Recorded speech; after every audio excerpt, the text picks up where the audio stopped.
Deru mesin menggelegar di antara sorak-sorai penonton. Sekelebat mobil terlihat. Salah satu ajang kompetisi bergengsi antar pembalap jet darat, Formula One. Ajang ini telah memberi sebuah tontonan menarik bagi para penggemarnya. Berkisar 390 juta masyarakat di seluruh dunia menonton ajang rally tercepat di bumi ini. Meski dimulai pada tahun 1950, ajang balap ini selalu punya cerita menarik di setiap musim balapnya. Mulai dari persaingan antar pembalap, strategi tim konstruktor, rahasia mesin mobil, dominasi sponsor hingga keadaan sirkuit balapnya. Ayo kita bahas satu bagian yang tidak sering terungkap, yaitu sirkuit balap. Formula One pertama kali diselenggarakan di sirkuit Silverstone, Inggris. Pada awal mula balapan, total panjang lintasan balap bervariasi mulai dari 300 km sampai dengan 600 km. Beberapa tahun kemudian, total panjang lintasan dikurangi menjadi 400 km pada tahun 1962, dan menjadi 325 km pada tahun 1971. Total panjang lintasan dalam setiap perlombaan balap baru distandarisasi pada tahun 1989 menjadi 305 km. Tiap-tiap sirkuit balap mempunyai panjang yang berbeda-beda, sehingga panjang lintasan balap tersebut dibuatkan menjadi jumlah lap dalam tiap perlombaan.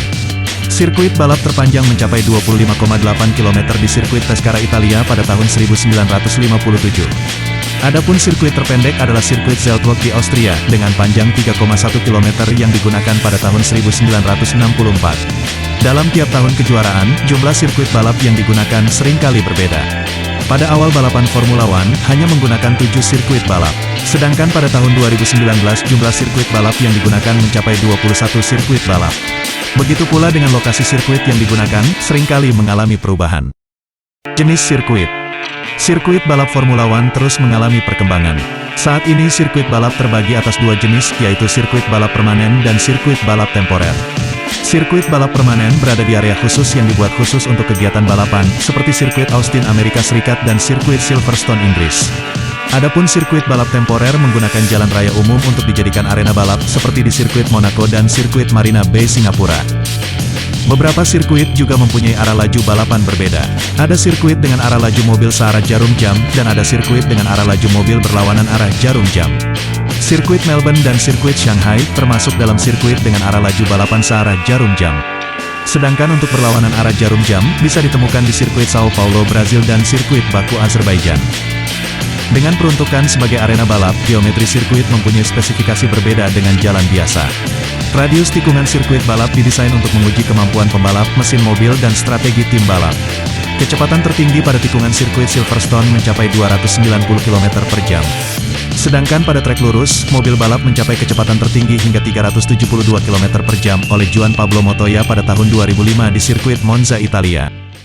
Sosok desainer sirkuit. Saat ini Federation Internationale d'Automotive atau FIA sebagai regulator beberapa ajang balapan formula mempercayakan desain sirkuit kepada 4 orang desainer. Adapun untuk Formula One, dipercayakan kepada Hermann Tilke. Pria yang lahir pada tanggal 31 Desember tahun 1954 di daerah Olpe, Jerman ini adalah seorang insinyur teknik sipil lulusan dari EVA Aachen. Hermann Tilke juga merupakan seorang pembalap yang ikut serta dalam kompetisi tour racing di sirkuit Nürburgring, Jerman. Setelah lulus kuliah pada tahun 1984, Hermann Tilke membuat perusahaan bernama Tilke Engineering. Dengan proyek pertama adalah mendesain dan membangun jalan akses di sirkuit Nürburgring. Dan berlanjut dengan proyek terbesarnya, yaitu memperpendek trek sirkuit Österreichring atau Red Bull Ring di Austria. Sirkuit yang didesain. Beberapa sirkuit lain juga didesain ulang dan diperpendek oleh Hermann Tilke.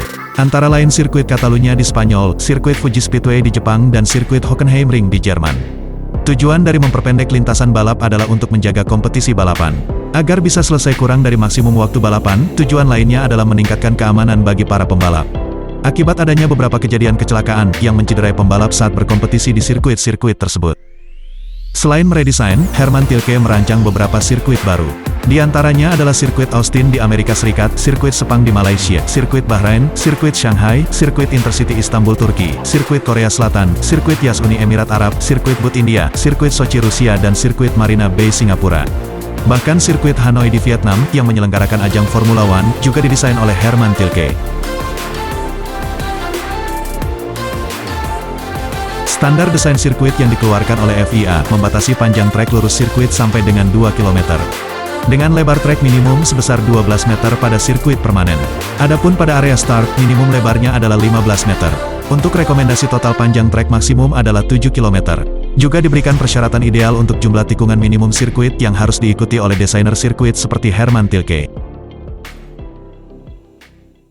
Kontroversi pertama, redesain sirkuit Hockenheimring di Jerman. Awalnya sirkuit ini mempunyai panjang trek 6,8 km, kemudian diperpendek menjadi 4,5 km.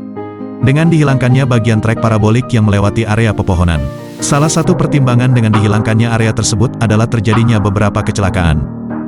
Kecelakaan ini muncul akibat tingginya kecepatan mobil di trek parabolik yang berujung pada tikungan kecil tersebut.